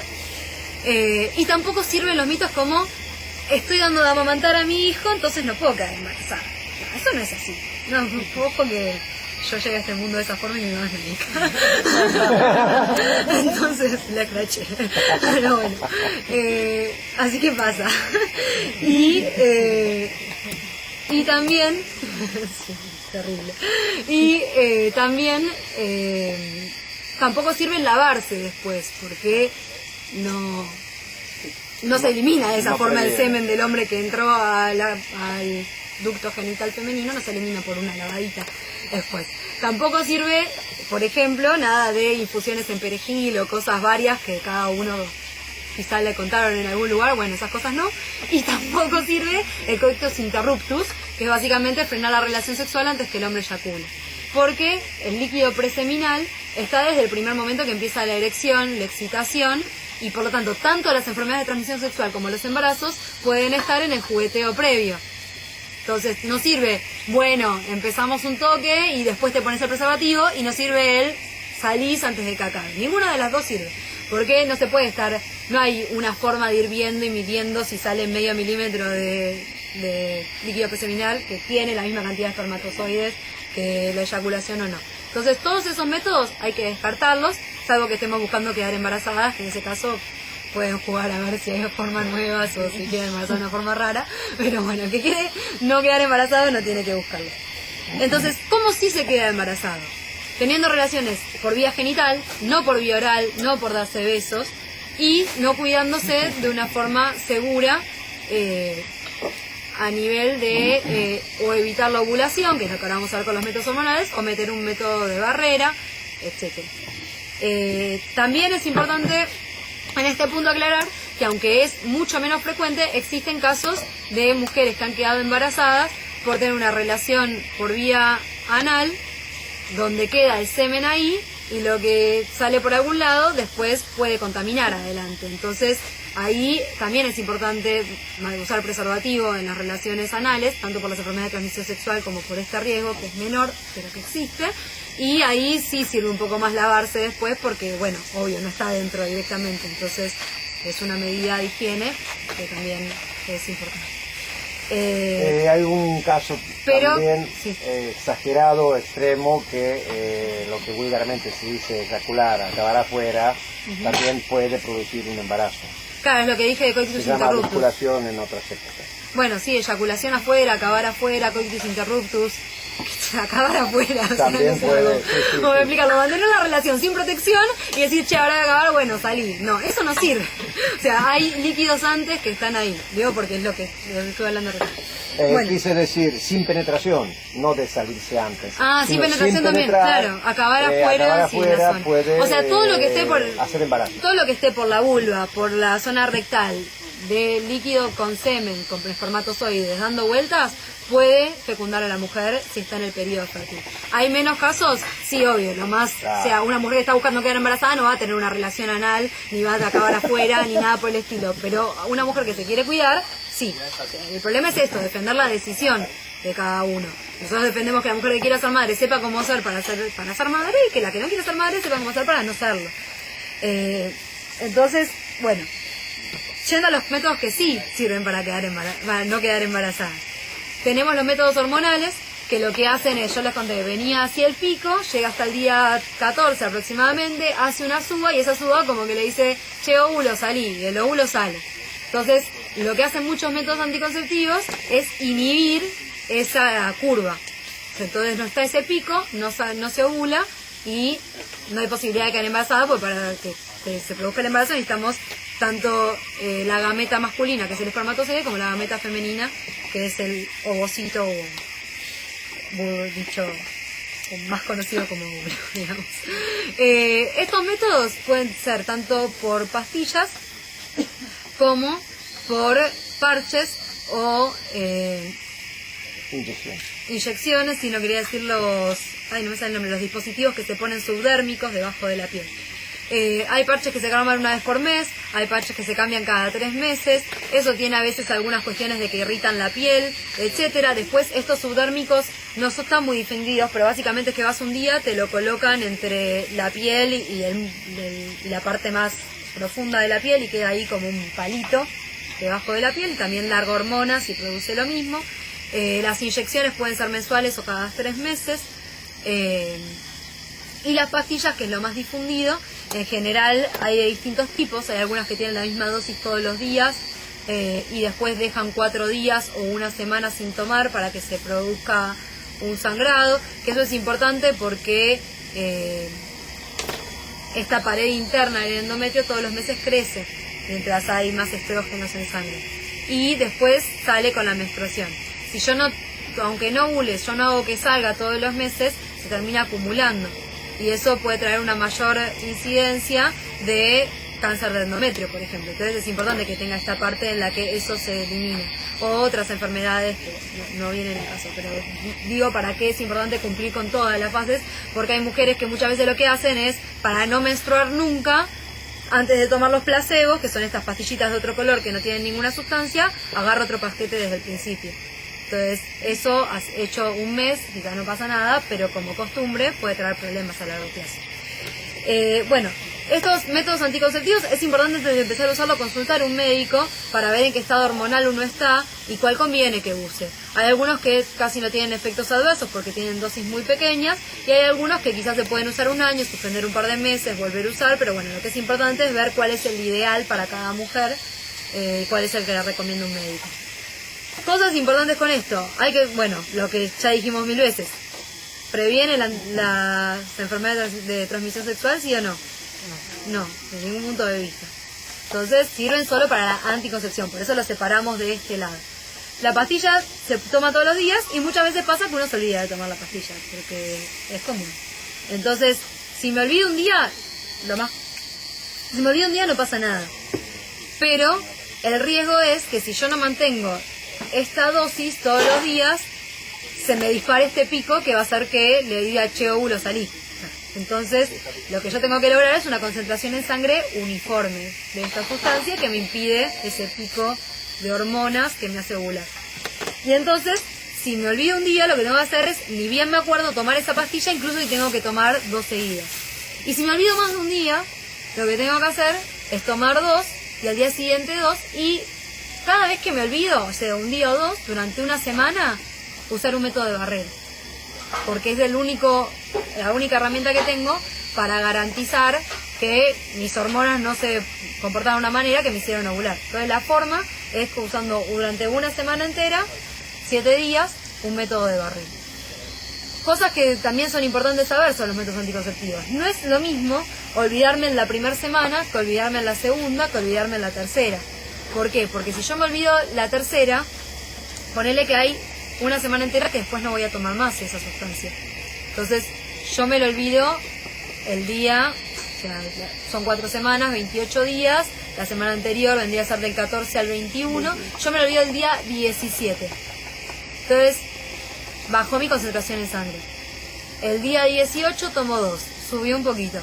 El día 19 y después ya a la semana siguiente no tomo nada. Por ejemplo, en estas que la semana entera son de placebo. Entonces dejo mucho más tiempo que mi cuerpo está sin lo que me hace no ovular. Entonces es muy importante que si lo olvides en la última semana, con más razón, tenga esta precaución. Y si es en los últimos días, lo que se hace directamente es hacer esto que dije que no hay que hacer todos los meses. O sea, arranco una caja de cero. No uso la semana de placebos, de pastillas de otro color, sino que arranco una desde cero para garantizarme que, bueno, el día 17 bajó, el día 18 subí un poquito, el día 19, 20 y el 21 y el 22 también tengo. O sea, vuelvo a garantizar mi concentración en sangre, porque si no, te corro el riesgo que ya mencioné antes. Cosas importantes. Yo tomo una pastilla anticonceptiva. Entra, pasa por mi faringe, va a mi esófago, va a mi estómago, se absorbe en mi intestino, pasa al hígado, se metaboliza, pasa a sangre y una parte del hígado vuelve al intestino. Que tiene un método que se llama circulación enterohepática, como que hace una circulación. Cuando vuelve al intestino, en mi intestino hay bacterias. Esas bacterias hacen algo con esa sustancia que sale que permite que yo la vuelva a reabsorber. Entonces, ¿qué pasa? Yo tomo un antibiótico. El antibiótico lo tomo porque tengo una infección urinaria, por ejemplo, porque tengo una faringitis, porque tengo algo que no tiene nada que ver con esto.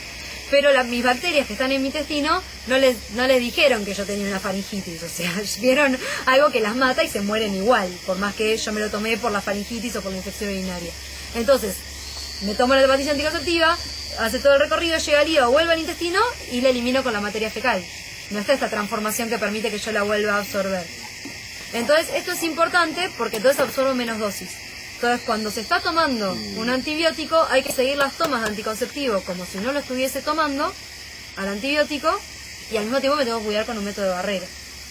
Lo mismo, tomé la pastilla y tengo diarrea, la estoy eliminando. O sea, hago más caca, entonces absorbe menos. Bueno, lo mismo. Como tengo diarrea, tengo que cuidar un método de barrera. Estoy con vómitos, no estoy absorbiendo la pastilla, la estoy eliminando cuando vomito. No es que tiene un método mágico que como sabía que tenía que cumplir otro rol en mi cuerpo se asimiló. No. Entonces, con cualquiera de estas cosas es importante usar un método de barrera como sustituto mientras dure la enfermedad, mientras dure la toma del antibiótico, etc. Ahora eso con las píldoras que tienen baja concentración de esas hormonas, Con cualquier pastilla anticonceptiva. las que son de alta concentración. Da lo mismo. Da lo mismo porque el problema no es cuánta concentración tenga, sino que se mantenga una concentración constante.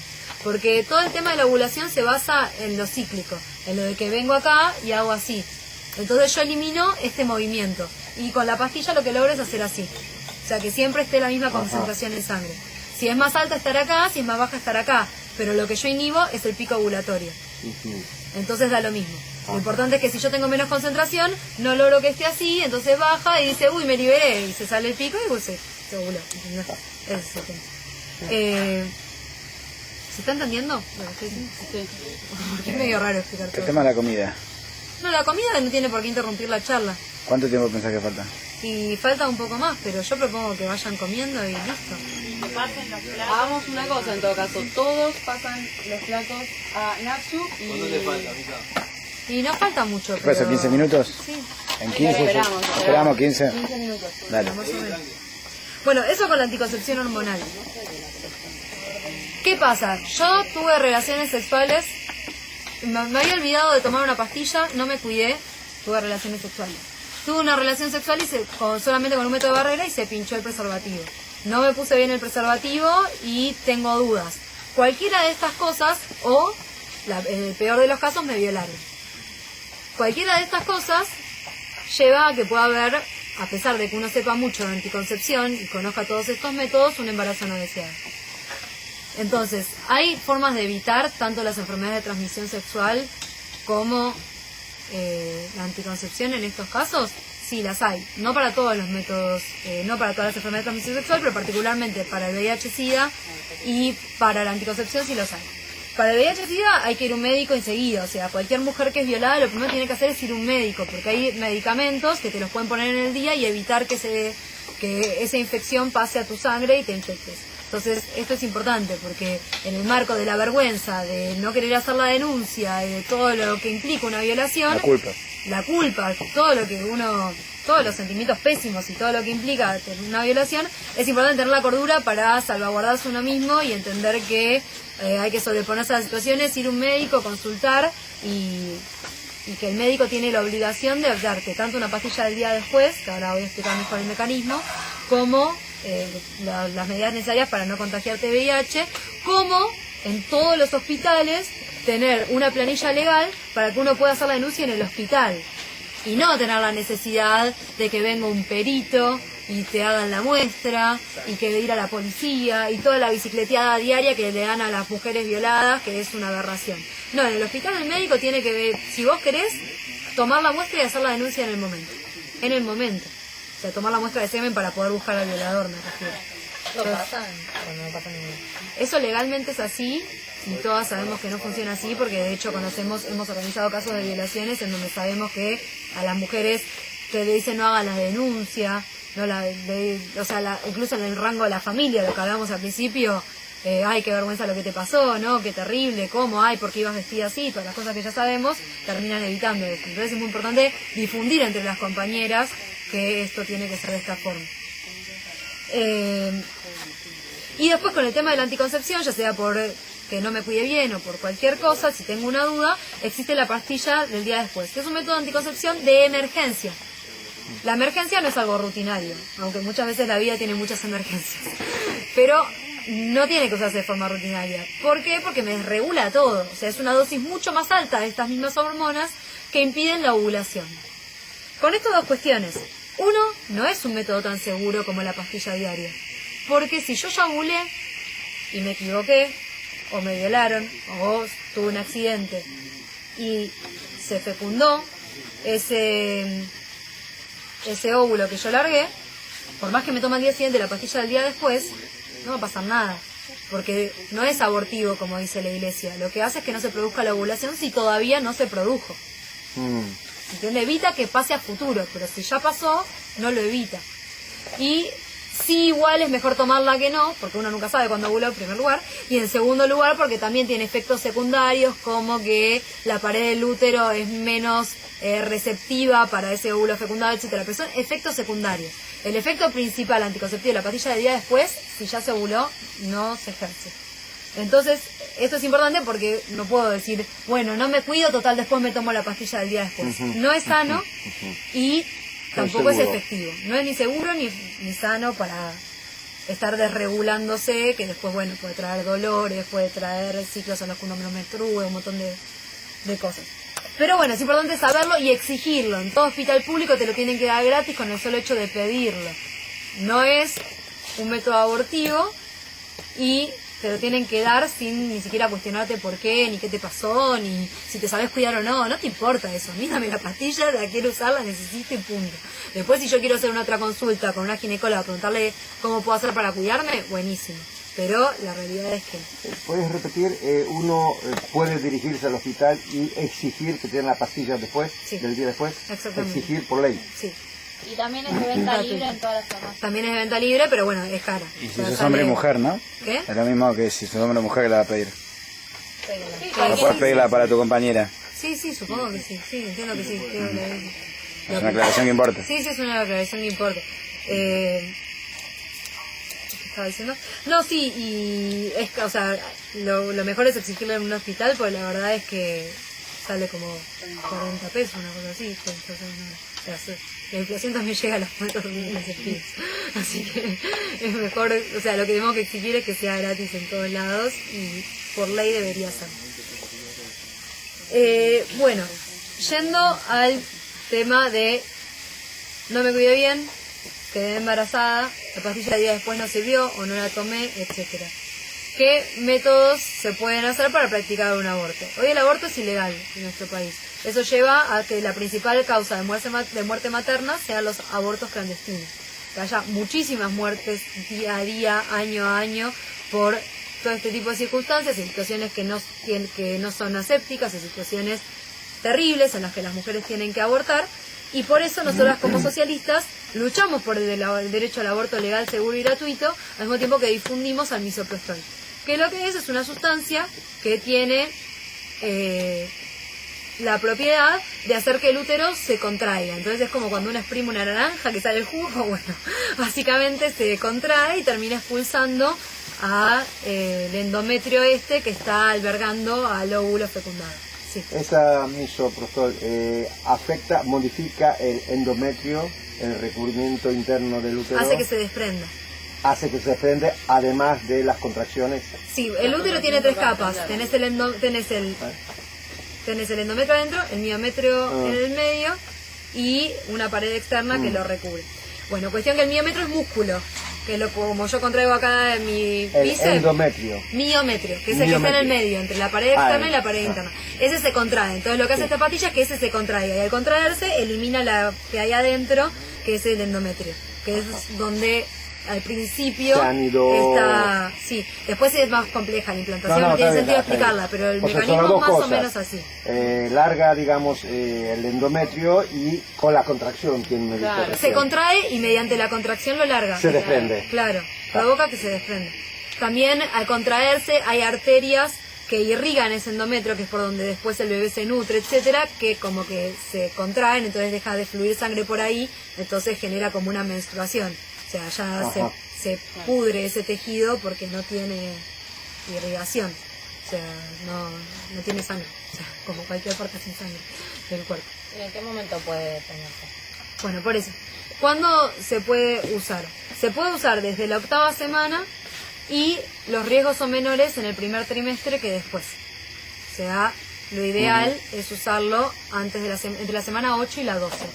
Antes no, porque hay riesgo de que queden partes, de que no sea completa la expulsión, y después va teniendo cada vez más riesgos para la mujer. Por eso es importante que si uno está decidido, lo haga rápido, se esfuerce en hacerlo. Cuando uno piensa que puede estar embarazado, tiene un método muy fácil de saberlo, que es yendo a comprar un EVA test, que hace PIS, se pone la tirita y si es positivo, en un 90 y pico % de los casos es que es positivo.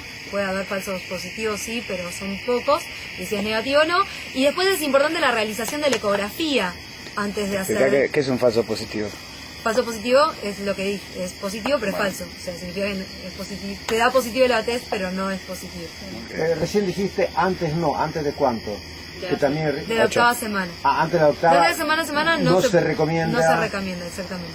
¿Por qué no contás los tamaños? Para tener una idea, o sea, porque al ser muy chiquito queda la posibilidad, al ser mínimo eso está fecundado, queda la posibilidad de que quede un pedacito y que no se puede expulsar todo, ese es el riesgo.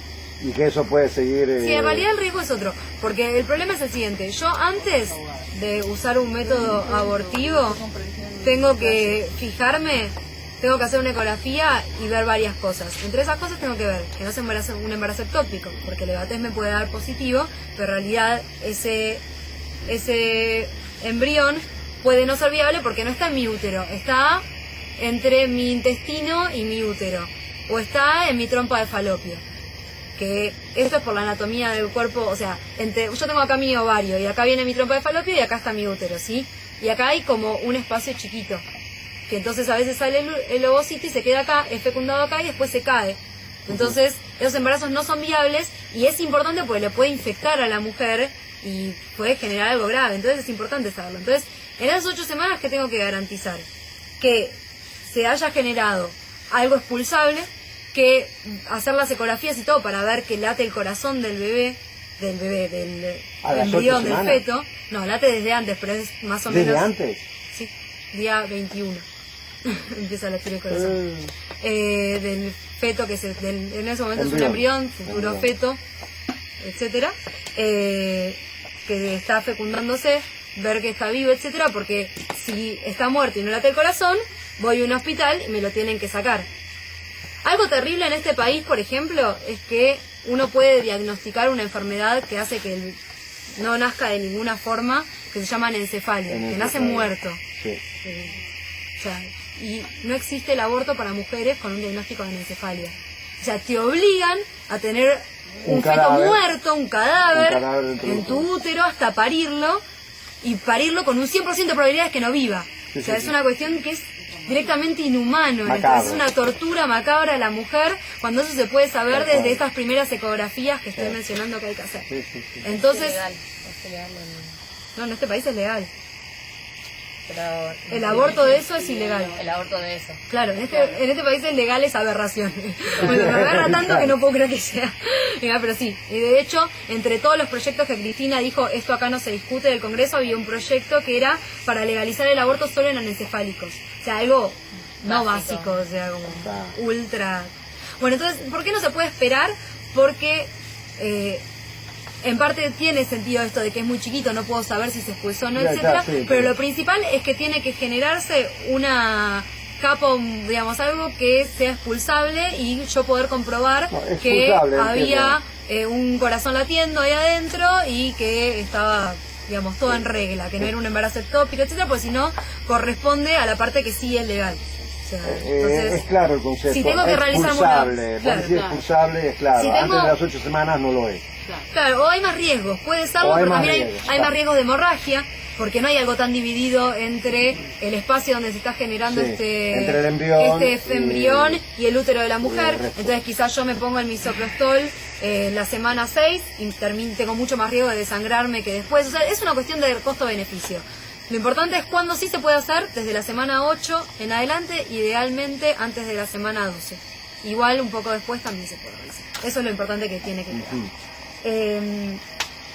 Bueno, con respecto a esto, es importante porque si yo tengo que ir a la clandestinidad, a una situación pésima, realizarme un aborto, incluso en el mejor de los casos con misoprostol, etcétera, si puedo evitarlo porque en realidad no estaba embarazada o estaba embarazada de forma ectópica o tenía un feto muerto adentro, que son muchos casos, bueno, o sea, no tenés por qué pasar por eso no es importante no quedarse con el EVA-test, sino ir a hacer la ecografía, e incluso es importante que en el Hospital Argerich han hecho un servicio de pre y posaborto, que lo que hacen es que te hacen una ecografía, te explican todas las posibilidades que tenés en torno a ese embarazo, y en función de eso no infieren en tu decisión, pero eso aunque sea un avance de a partir de que una médica lo quiso hacer y por suerte no se lo han vetado, entonces aunque sea te manejas con alguien que te controla antes y te controla después para ver que no haya quedado ningún resto, para saber si hay que hacer un raspado, la mina más o menos no te va a meter en cana ni nada por el estilo. Sobre esto, bueno, estuvo ahora en el Argerich, sí. Estuvo ahora el caso en el Fernández, que también es importante. El médico no tiene la obligación de denunciar si llega una mujer con un proceso de aborto al hospital. Esto es una mentira, una impostura que promueve el macrismo para amedrentar a los médicos y promover la denuncia y la culposidad a la mujer. No es obligatorio. No es obligatorio, por una cuestión de que la ley lo que dicta es que o sea, por un lado, el médico no puede denunciar a la mujer, porque eso rompe con el secreto profesional. Exacto. Eso está penado por ley, con el retiro de la matrícula y con una determinada penalidad en términos monetarios también. Eso está penado por ley. Y al mismo tiempo, o sea, a los que sí el médico puede denunciar es a todo el circuito. Por ejemplo, si yo sé que en ese lugar hacen abortos clandestinos, se podría denunciar al lugar, pero no a la mujer que realiza el aborto. Entonces, de ninguna manera un médico, cuando lleva una mujer a un hospital en un proceso de aborto, le tiene que importar si es natural o no, qué se está haciendo, etcétera. Y aparte uno tiene que tener el derecho a decirle al médico, sí, estoy produciéndome un aborto, porque el tratamiento es distinto si el aborto es espontáneo a si el aborto es producido. Porque si el aborto es espontáneo, hay mucho menos riesgo de que yo me infecte y me muera. En cambio, si el aborto es clandestino, o con misoprostol, o con las condiciones de higiene no cuidadas, como es en un hospital, con determinados beneficios, justamente tengo mucho más riesgo. Entonces, una mujer que llega a un hospital con un aborto en curso provocado, le tengo que dar un esquema de antibióticos, porque se me puede infectar, y una mujer infectada por un aborto, no la sacás. O sea, es una infección gravísima que está dentro del cuerpo, que es dificilísimo de combatir. Entonces, el hecho de que uno no pueda tener ni siquiera la posibilidad de tener la certeza de que no va a quedar en cana por decirle al médico, che, o sea, estoy en esta condición de salud, es como que uno no le pueda decir al médico que le duele la panza, ¿me entendés? Porque entonces el médico piensa A y en realidad W. Y que el médico esté concentrado en decir, en vez de salvar la vida, en decir, hago la denuncia, es una desnaturalización por completo de todo el ejercicio de la medicina. Que ha sido así a lo largo de la historia, porque el propio juramento hipocrático tiene partes en las cuales dice que no se producirá el aborto, o sea, pero bueno, viene de la parte de al servicio de quién está la medicina hoy y que no es al servicio de la clase trabajadora. O sea, es muy claro cómo desde el juramento hipocrático de que te hacen hacer el día que te recibís, que sería como, oh Dios Hipócrates de la medicina, como el macrismo, que es el que día a día te lo recuerda, entre comillas, te dicen denunciá, cuando no es tu obligación. Ningún médico puede caer preso, perder la matrícula, nada por no denunciar a una mujer en estas circunstancias. Está en todo su derecho de ejercer el secreto profesional. De todo el que denuncie lo vamos a perseguir nosotros. Exactamente. Es ilegal denunciar. Sí. Claro, lo vamos a hacer la causa que corresponde. Claro, por eso, es ilegal hacerlo. Bueno, sobre esto hay más para hablar, pero bueno, para que quede claro, pero bueno, para ir cerrando. Entonces, aparte de los métodos quirúrgicos, está este misoprostol, que es esta pastilla que se consigue en farmacia. Es una pastilla que también sirve como un antiácido, digamos, su uso, más allá del uso abortivo, también sirve para, como no me sale el omeprazol, bueno, es parecido, no es lo mismo, no se puede usar omeprazol para abortar, pero es algo así.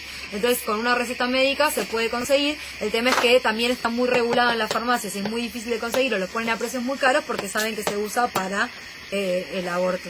Por lo cual, también vuelvo a mencionarlo porque es aberrante que las mismas minas que defienden al gobierno que te niegue el aborto legal, como son las kirchneristas, vayan a las facultades de todos lados a hacer campaña diciendo el aborto ya es legal, hay misoprostol.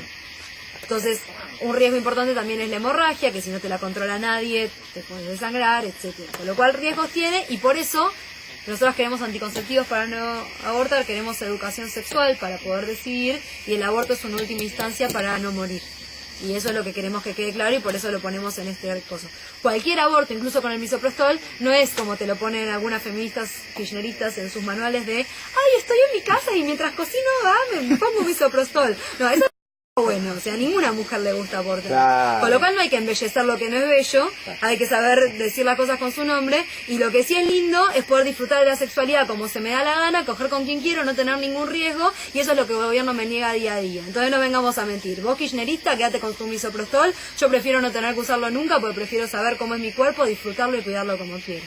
Y eso es lo que le tenemos que repetir a todas estas impostoras que vienen con estos temas.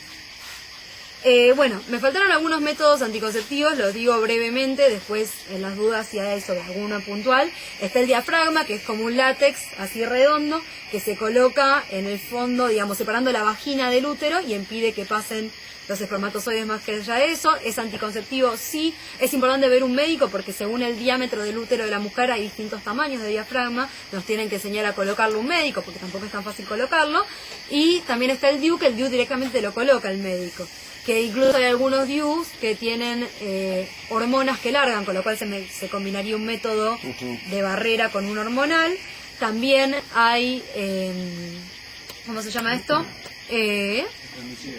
Espermicidas, que no son un método anticonceptivo, es importante eso, porque si bien atontan un poco a los espermatozoides están, y alguno un poco más vivaracho puede llegar, entonces pongamos una espermicida, no es un método conceptivo, sí está bueno para complementar un método de barrera, entonces uso un diafragma o un DIU y un espermicida, eso lo bien grande porque quería aclarar eso. Y después están los métodos definitivos, que son la esterilización, que se puede producir por la ligadura de trompas, que básicamente yo dije, está acá mi ovario, acá viene la trompa y acá está el útero. Bueno, lo que hago es separar el ovario, que es de donde salen los óvulos, de la trompa y por lo tanto del útero, y ato las trompas. Es una cirugía y el tema es que no es reversible. Entonces, es una decisión de cada uno, pero tiene que saber que tiene que estar seguro de lo que está haciendo porque no se puede volver atrás. Escuché ahorita que en casos muy extremos podría ser reversible. Podría ser reversible, pero hay estudios que están viendo, es completamente riesgoso, sí. Y la verdad es que con la cantidad de métodos anticonceptivos seguros que hay, claro, alguien que no está seguro, mejor que no se lo haga. O sea, y lo que es importante es que hoy eso también tiene que ser gratuito en cualquier hospital. El que se lo quiera hacer tiene que poder ir y exigirlo. ¿Ah, sí? Sí, es gratuito en todos los hospitales, la cirugía. Y también la vasectomía. Y también tiene sus resistencias en algún hospital. Ah, ¿no? sí, claro, seguro, porque sí, cuando una mujer como va... un cuerpo que está hecho para reproducir, sí, no va a negar su función reproductora. No, entonces, claro, sí, la iglesia intenta que esto no pase, pero lo que todas las mujeres pueden exigir y los hombres pueden exigir es que se haga la vasectomía, que también, o sea, es el lugar donde se generan los espermatozoides de ese testículo, y lo que hace es el conducto deferente, que es por donde viajan los testículos, se corta y se ata, cuestión de que interrumpir el paso hasta la eyaculación de eso. No tiene efecto sobre la sexualidad, o sea, no es que voy a disfrutar menos mi sexualidad o voy a tener cualquier problema por hacérmelo, simplemente no puedo... Porque sigue produciendo las hormonas. Claro, porque el testículo queda, no es una castración, es una esterilización. El testículo, que es donde se producen las hormonas masculinas, queda y puede seguir. O sea, no pasa nada salvo que no tenés hijos, o sea, no podés fecundar más. Entonces, bueno, estos métodos también están. Y para dar un cierre, pienso que no me olvido de nada muy importante, fue medio desordenado, pido disculpas, pero para dar un cierre, la cita que tenemos. Si entendimos algo de esta clase de educación sexual, tenemos que entender que tenemos que luchar por el aborto legal, seguro y gratuito. Porque las mujeres tenemos que tener derecho a decidir. Y por eso tenemos que ir en contra de este gobierno que no nos da facilidades para tener los métodos anticonceptivos, con este gobierno que en lugar de darnos una educación sexual para la lucha, nos da una educación sexual para la familia, en términos Cristiana. de la burguesía, para la familia cristiana, para el oscurantismo, para entender que hay un agujerito de las mujeres por donde vienen los bebés, o sea, una cosa terrible, y que no, las mujeres no estamos hechas para tener bebés. Las mujeres estamos hechas para disfrutar de nuestro cuerpo y para emanciparnos como clase junto con la clase trabajadora. Entonces, por eso, este 8 de marzo, todos tenemos que estar marchando por el aborto legal, seguro y gratuito, en contra de la reforma reaccionaria del kirchnerismo, y a largo plazo tenemos que ir a los colegios, a lugares de trabajo, estudio, a reproducir estas charlas, a discutir con las compañeras, a conquistar los métodos anticonceptivos y a practicar a llevar a la práctica una sexualidad plena que implica la lucha por educación sexual para decidir, anticonceptivos para no abortar y aborto legal, seguro y gratuito para no morir. Muy bien, muy bien. Falta